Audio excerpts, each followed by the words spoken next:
Assalamualaikum warahmatullahi wabarakatuh. Sahabat Inspiri, salam inspirasi. Kita ketemu lagi dalam obrolan cerdas dari Inspire Channel Production. Kali ini kita akan melanjutkan obrolan kita mengenai KSO atau kerjasama operasional. Ini adalah part 3 dari serial obrolan cerdas mengenai KSO. Kali ini kita akan menghadirkan narasumber yang sebagai pelaku bisnis alat kesehatan yang sudah berkecimpung puluhan tahun di bisnis alat kesehatan, dan 3 tahun terakhir beliau sudah menekuni bisnisnya sendiri di bisnis alat kesehatan untuk daerah DKI Jakarta, Jabodetabek, DIY, Daerah Istimewa Yogyakarta, dan Jawa Tengah. Kali ini kita hadirkan Bapak Muhammad Maksum yang jauh-jauh dari Jogja hadir di studio kita. Assalamualaikum warahmatullahi wabarakatuh. Waalaikumsalam warahmatullahi wabarakatuh. Terima kasih banyak Pak Maksum sudah hadir di Inspire Channel dalam acara obrolan cerdas. Jauh-jauh dari Jogja ya Pak ya. Iya, terima kasih kembali atas undangan ini. Suatu hal yang luar biasa. Terima Tidak kasih. menyangka kita diundang sampai ke anggota Inspire. Terima kasih banyak Pak Maksum. Jadi seperti yang saya sampaikan di pembukaan tadi Pak Maksum, ini kami menghadirkan Pak Maksum untuk kita membahas kerjasama operasional yang merupakan sampai sejauh ini dari narasumber yang kita ajak ngobrol mengenai hal ini, kerjasama operasional itu masih merupakan pilihan terbaik untuk pengadaan alat kesehatan di provider kesehatan, karena perkembangan teknologi yang sangat cepat, kemudian harga alat kesehatan itu sendiri, tapi di lain pihak, di sisi lain, provider kesehatan membutuhkan alat-alat tersebut untuk meningkatkan layanan dan kemodernan dari layanan mereka. Gitu. Jadi karena anggapan bahwa KSO masih pilihan yang terbaik, kami menghadirkan Pak Maksum sebagai pelaku bisnis alat kesehatan, dan 3 tahun terakhir ini Pak Maksum sudah berdiri sendiri sebagai CEO suatu perusahaan alat kesehatan yang mengcover 3 daerah besar di Pulau Jawa, Pak Maksum. Mohon Pak Maksum untuk menyampaikan gambaran secara umum dulu mengenai KSO dari sudut pandang pelaku bisnis di daerah Pak. Monggo silakan Pak. Ya, jadi KSO ini merupakan salah satu sistem yang ada saat ini ya, yang ada di Indonesia ini. Jadi memang ada beberapa sistem sebenarnya ya, jadi dalam pengembangan atau pengadaan sistem pengadaan alat kesehatan di provider kesehatan. Betul sekali. Jadi ada beberapa contohnya, mungkin kalau kita menyebutnya namanya capital itu jual. Kita menjual alat, kemudian silakan rumah sakit atau customer itu membelikan PHB-nya. Kemudian yang kedua itu ada sistem yang KSO ini.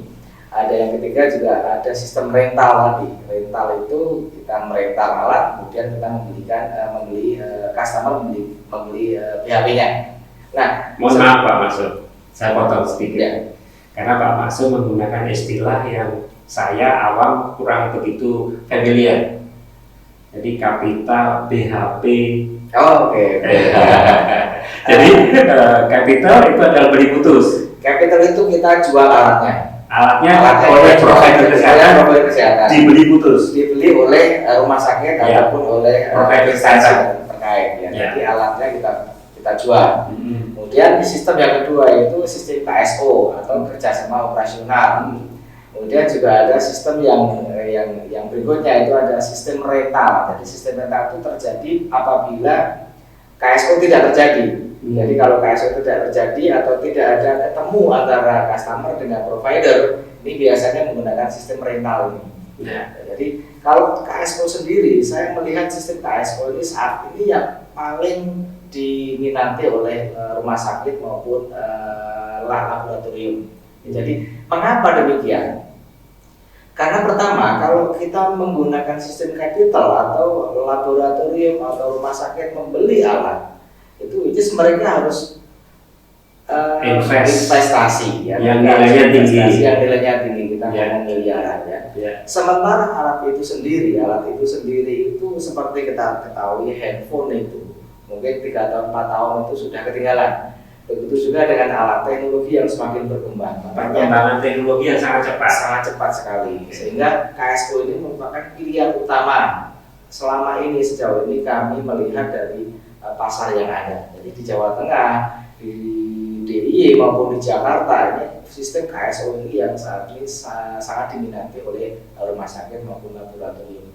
Jadi di sistem KSO ini kita investasi alat. Jadi provider yang akan investasi alat, kemudian alat itu kita kerjasamakan atau kita tempatkan di rumah sakit ataupun di laboratorium. Sehingga dengan adanya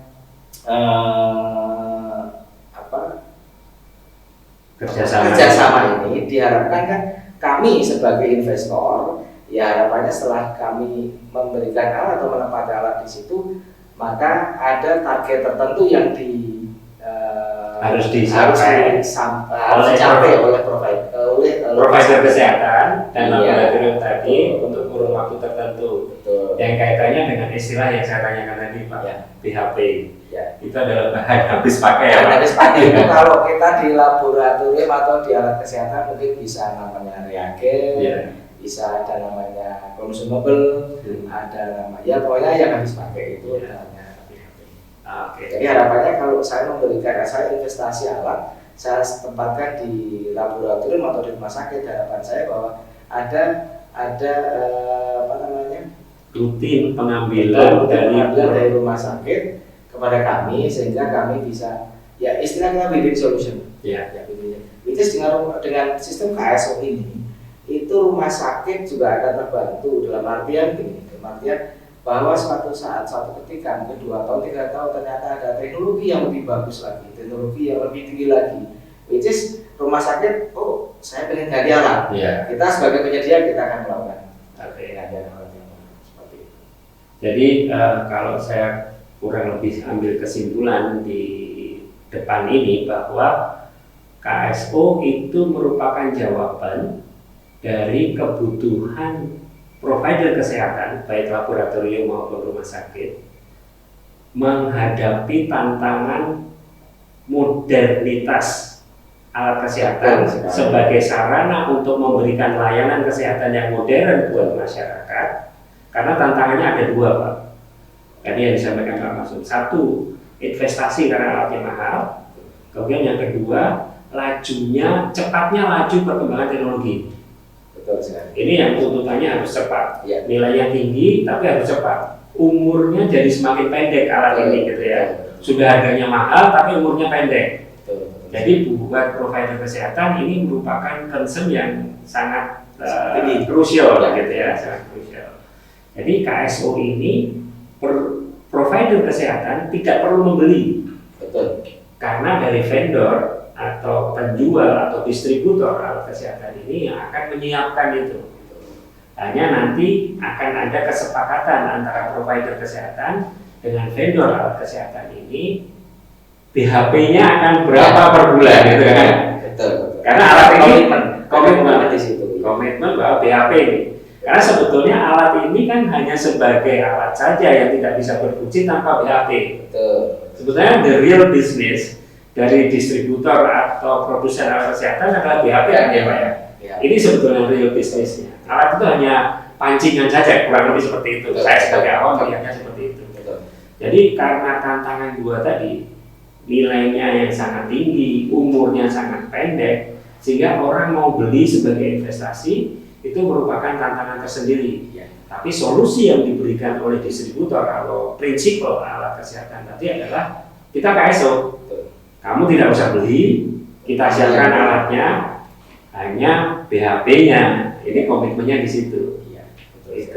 Jadi kalau kita melihat sekarang masyarakat itu semakin kritis, masyarakat semakin kritis. Kemudian begitu juga dengan rumah sakit, dengan laboratorium yang sekarang banyak tumbuh dan kita lihat ada A, B, C yang sekarang semakin brandingnya semakin kuat. Kemudian juga rumah sakit yang saat ini semakin dia dengan meningkatkan pelayanan, meningkatkan kualitas terhadap pasien dan sebagainya. Nah ini yang menjadi kebutuhan pokok, salah satunya adalah alat-alat laboratorium ini untuk menunjang itu. Nah sementara ada beberapa rumah sakit yang notabene yang ngapunten, artinya rumah sakit yang mungkin kapasitasnya mungkin, saya kok belum ada budget untuk beli alat itu, tapi sementara saya harus memenuhi alat ini, kalau tidak saya akan ketinggalan. Yang lain sudah sampai Jerman, masa kita baru mau berangkat ke Sleman. Kan seperti itu. Artinya inilah salah satu solusi yang tepat sebenarnya. Jadi rumah sakit yang dalam tanda kutip mungkin saya pengen mengembangkan laboratorium, dalam tanda kutip, dengan laboratorium berkembang, rumah sakit akan berkembang. Karena kita ketahui bahwa sebenarnya revenue dari rumah sakit itu terbesar itu dari laboratorium. Sehingga apabila laboratoriumnya berkembang, which is rumah sakit akan berkembang. Oke, jadi saya siap. Itu satu catatan lagi yang penting, Pak. Sebetulnya dari provider kesehatan itu revenue tertinggi justru dari laboratorium. Ya. Karena ini sangat penting sebagai penegakan diagnosis ya, Pak. Ya. Kalau nggak salah. Salah satu ya. Penegakan diagnosis itu adalah laboratorium. Semakin akurat penegakan diagnosis, itu akan semakin kelihatan bahwa tepat rumah sakit itu semakin diapresiasi oleh pasien dan masyarakat dan dokter tentunya. Dokter itu akan sangat terbantu apabila dalam dia menegakkan diagnosis dibantu oleh alat-alat laboratorium yang semakin modern dan canggih gitu ya. Jadi nakes terbantu, masyarakat ujungnya juga pasien dan masyarakat akan terbantu. Tapi ini tuntutannya adalah alat-alat kesehatan yang modern, yang akurat dan cepat gitu ya, Pak. Nanti kita dapat efisiensi semuanya. Efisiensi, akurasi dan kecepatan ya, Pak, dengan alat-alat kesehatan yang semakin maju teknologinya. Jadi memang saat ini juga nggak cuma pasien yang pintar, jadi sekarang nakes pun, tenaga kesehatan pun sekarang juga sudah memilih, Pak. Jadi dengan alat yang ini mereka merasa ribet. Dengan alat yang saya mungkin butuh waktu sekitar 3-4 jam untuk melakukan tes ini. Sementara kita menyediakan alat yang cukup simple, automation dan sebagainya, sehingga ini akan sangat efisien, akan sangat membantu sekali para nakes untuk menjalankan kewajibannya, menjalankan tugasnya. Dan ini dengan automation yang artinya dengan KSO yang alat semakin high class ini tentunya untuk meminimalisir human error. Itu yang sangat penting. Karena dengan human error artinya dengan kesalahan dari nakes saat melakukan testing atau melakukan uji laboratorium, itu hasilnya impactnya akan ke pasien. Nanti pasien mungkin akan treatmentnya akan salah dan sebagainya. Nah ini makanya solusi KSO ini sebenarnya solusi, kalau menurut saya solusi yang paling tepat untuk membantu provider kesehatan meningkatkan kualitas layanan. Karena tujuannya itu adalah efisiensi, akurasi dan kecepatan ya, Pak. Karena ini akan dicapai apabila semakin canggih alat-alat yang digunakan, karena akan semakin automation yang akan mengurangi human error, gitu ya, Pak Masum. Baik, terima kasih banyak Pak Masum untuk sesi 1. Kita sudah mendapatkan pencerahan dari Pak Masum mengenai KSO itu bagaimana sih sebetulnya dari sudut pandang pelaku maupun dari sudut pandang provider kesehatan di DKI, di DIY, dan di Jawa Tengah. Kita akan lanjutkan obrolan kita mengenai KSO ini. Kita akan mendapatkan pencerahan dari Pak Masum, insya Allah nanti mengenai kelebihan dan tantangan dari KSO itu di daerah menurut pengalaman Pak Masum sebagai pelaku KSO di daerah. Gitu ya, Pak? Ya, baik. Terima kasih. Sahabat Inspire, kita akan lanjutkan obrolan kita di sesi 2 nanti dengan Pak Muhammad Maksum yang sudah jauh-jauh dari Jogja datang ke Jakarta untuk kita gali lebih lanjut mengenai kelebihan dari KSO dan tantangannya seperti apa sih melaksanakan KSO di daerah setelah kita mendapatkan kelebihan-kelebihan dari KSO dalam manfaatnya kepada nakes, kepada pasien, dan kepada pihak rumah sakit serta vendor alat kesehatan. Kita ketemu lagi di sesi 2. dalam Obras Inspiring Channel. Sampai ketemu. Sahabat Inspiring, kita ketemu lagi di sesi kedua pembahasan KSO Part 3 bersama Bapak Muhammad Maksud. Tadi kita sudah mendapatkan pencerahan mengenai KSO masih merupakan menjadi pilihan terbaik untuk provider kesehatan memberikan layanan terbaik dan termodern mengikuti teknologi yang semakin cepat majunya. Kita akan membahas di sesi kedua ini mengenai kelebihan KSO di daerah pada implementasinya serta tantangannya apa saja. Pak Masum, kita lanjutkan lagi obrolan kita di sesi 2 ini mengenai KSO dari kacamata dan pengalaman Pak Masum sebagai pelaku bisnis alat kesehatan dan pelaku KSO di DKI, Jabodetabek, Jawa Tengah, dan daerah istimewa Yogyakarta. Kita membahas mengenai kelebihan KSO di implementasi di lapangan seperti apa dan bagaimana tantangannya. Baik, kelebihan KSO di sini ada beberapa kelebihan. Yang pertama, provider kesehatan baik rumah sakit ataupun laboratorium tidak perlu investasi alat. Yang pertama itu artinya apa? Mereka tidak perlu untuk mengeluarkan investasi dana yang besar di awal. Kemudian yang kedua, ini adalah salah satu solusi untuk rumah sakit ataupun laboratorium yang dalam tanda kutip mungkin belum punya dana, kemudian dia pengen rumah sakit atau lab ini pengen mengupgrade atau memberikan pelayanan yang baik buat masyarakat, buat pasien dengan layanan yang hasil yang akurat, hasil yang cepat, kemudian dengan teknologi yang terkini. Nah, ini juga salah satu solusi. Jadi dengan KSO ini kita menyediakan, Pak. Jadi, saya punya alat yang terkini. Sementara rumah sakit saya belum punya budget. Oke, bagaimana kalau kita KSO? Seperti itu, Pak. Jadi itu salah satu kelebihan solusi ya. Kemudian yang ketiga, dengan adanya KSO ini yang sebenarnya ini sebenarnya juga sangat penting. Sangat penting itu after sales-nya, Pak. Ini sangat penting sekali. Jadi perlu jadi pemain KSO di sini. Jadi dengan KSO ini tentunya kita memberikan pelayanan after sales-nya. Jadi baik itu biaya maintenance, biaya spare part ataupun teknisi itu semuanya ditanggung oleh vendor investor. Ya, sementara banyak rumah sakit itu yang tidak memberikan budget untuk pemeliharaan. Jadi yang sering terjadi, Pak, kalau alat itu rumah sakit beli, saat alat rusak ini yang sering saya alami. Ya, jadi saya dulu bekerja di salah satu perusahaan asing dari US company, itu sekitar 14 tahun di situ. Yang sering saya alami saat rumah sakit itu membeli alat.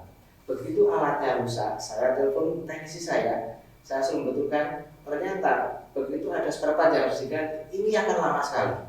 Membutuhkan waktu lama, approval-nya Pak, ini harus saya maju ke mungkin ke kepala sampai dirut sampai ke direktur. Which is itu butuh waktu hampir paling cepat itu 1 minggu, Pak. Sementara alat itu down 1 minggu, alat nggak kerja 1 minggu, itu pelayanan artinya tertunda. Nah, dengan adanya KSO ini, Pak, begitu alat rusak kita menyediakan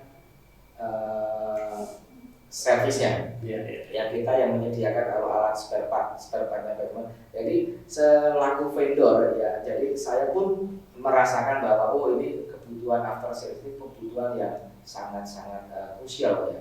Jadi kalau kita ibaratkan ada mobil namanya BMW, mobil Ferrari atau yang harganya miliaran, itu sesuatu yang luar biasa, sesuatu yang sangat high class ini. Tapi pasti juga suatu saat akan rusak. Nah, di sini kita juga menyediakan itu, Pak. Jadi saya juga menyediakan, saya punya ada beberapa teknisi, saya juga ada spare part yang saya siapkan. Begitu alatnya ada error, sesegera mungkin kita akan memperbaikinya sehingga alat segera bisa dipakai kembali. Oke, satu poin penting yang saya catat di sini yang barusan ditambahkan oleh Pak Masum tadi, selain provider kesehatan itu tidak perlu mengeluarkan modal yang tinggi karena nilainya pasti tinggi, investasi tinggi untuk membeli alat. Tapi yang lebih penting lagi, dia sudah tidak perlu memikirkan lagi bahwa maintenance after sales service-nya sudah nggak perlu dipikirkan lagi. Jadi ada pengiritan dana ya untuk itu. Ya. Itu hal yang penting menurut saya. Saya sepakat untuk itu. Bagaimana dengan tantangannya, Pak? Ya, pasti ada tantangannya Pak, di KSO ini. Jadi karena sebagai investor, jadi KSO ini kan kita investasi alat, tentunya ada komitmen yang sebenarnya harus dicapai oleh rumah sakit kesehatan. Ya. Jadi contoh saya menyediakan satu alat dengan saya akan menyediakan satu alat ini alat A, tapi ada komitmen artinya pembelian BHP dan sebagainya, itu senilai 50 juta per bulan. Nah, yang biasa terjadi itu rumah sakit ataupun laboratorium merasa keberatan, aduh pembelian saya belum sampai segitu. Kalau seandainya saya 50 juta, saya nanti boros karena pasien mungkin masih kurang. Kalau yang pasiennya sudah banyak, rumah sakit yang sudah besar, itu nggak ada masalah sebenarnya. Cuman kita memfasilitasi rumah sakit yang mungkin di menengah, tapi dia ingin memberikan mengupgrade alat-alat kesehatan ini, memberikan pelayanan yang baik buat pasien. Nah, tentunya kami akan membantu di situ. Tapi di situ tadi Pak, jadi ada semacam target yang harus dicapai oleh rumah sakit terhadap investasi alat. Yang pertama itu, yang kedua itu tantangannya kalau dari distributor itu terutama untuk rumah sakit government. Ya, seperti kita ketahui kalau distributor yang sistemnya sudah nasional atau sudah ada beberapa yang sudah milik perusahaan asing, itu sistemnya sudah sangat saklek sekali Pak. Jadi begitu jatuh tempo 1 bulan langsung lock. Jadi begitu tanggal 1 itu tanggal 30 harus bayar, begitu tanggal 30 belum bayar, itu tanggal 1 sudah lock. Artinya rumah sakit itu nggak bisa order lagi. Tapi sementara rumah sakit membutuhkan itu. Pelayanan tetap harus berjalan. Kita nggak bisa menghambat pelayanan. Nah, disitulah hambatan untuk KSO di situ. Term of payment ya. Iya, mengenai term of payment-nya ini. Jadi disitulah kita membutuhkan pihak ketiga, membutuhkan subdis.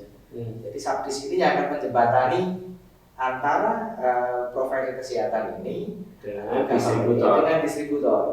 Itulah artinya disitulah subdis berperan membantu secara payment kepada distributor. Tetap dia akan payment walaupun nanti rumah sakit biasanya kita tahu rumah sakit government mungkin 3 bulan, lebih dari 30 hari.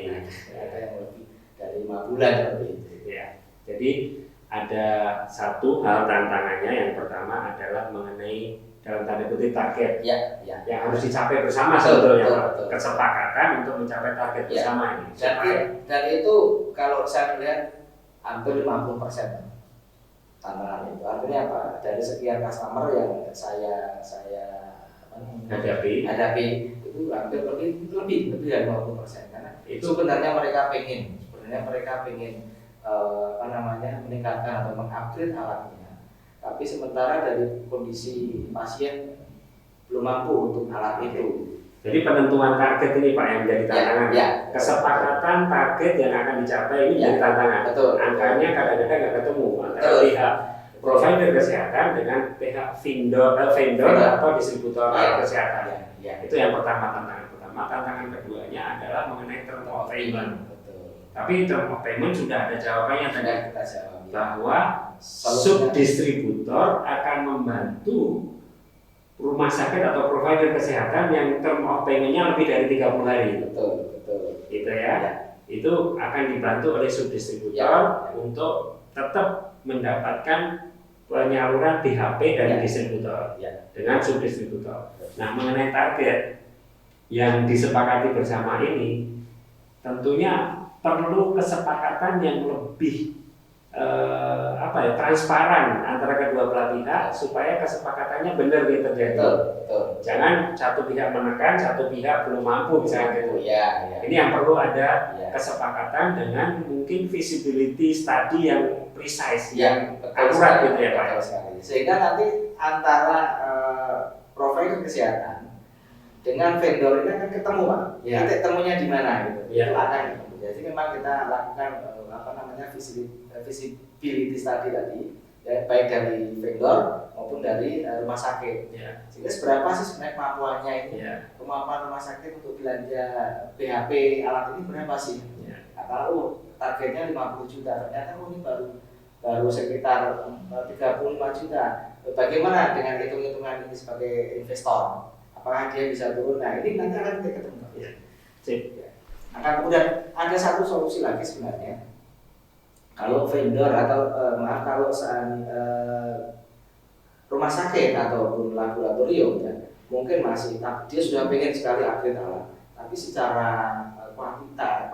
kuantiti dari pasien itu belum memenuhi syarat. Artinya mungkin ini secara PHP belanjanya masih 20 juta, masih 50% dong dari target yang diberikan.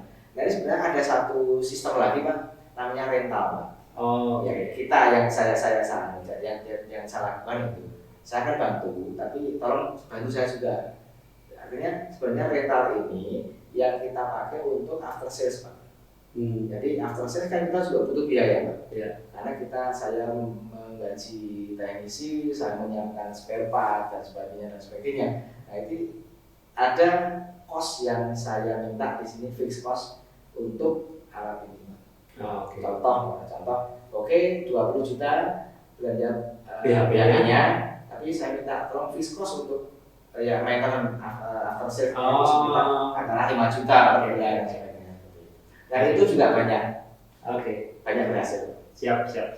Terima kasih banyak Pak Maksum. Saya sedikit mengambil kesimpulan bahwa selain KSO, apabila tidak ketemu dalam tanda kutip target antara vendor alat kesehatan dengan provider alat kesehatan, provider kesehatan bagi masyarakat, itu ada solusi lain berupa rental.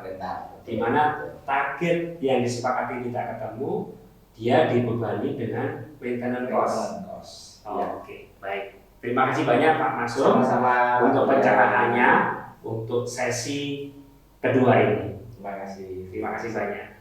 Sahabat Inspiring, kita sudah mendapatkan penjelasan secara detail dari Bapak Muhammad Maksum sebagai pelaku bisnis alat kesehatan serta KSO di 3 area besar di Pulau Jawa. Jadi tantangannya adalah mengenai term of payment, sudah ada jawabannya dengan subdistributor. Kemudian tantangan berikutnya itu adalah target KSO antara provider kesehatan dan vendor alat kesehatan itu harus ditunjang dengan visibility study yang sangat akurat sehingga disepakati kedua belah pihak. Tapi entoh itu belum juga ketemu, masih ada satu solusi lagi, rental. Target tidak tercapai oleh provider kesehatan, mereka dibebani maintenance cost dari alat kesehatan. Alhamdulillah kita mendapatkan pencerahan untuk KSO yang luar biasa dari Bapak Muhammad Maksum. Kita ketemu lagi di Obras episode berikutnya. Salam inspirasi.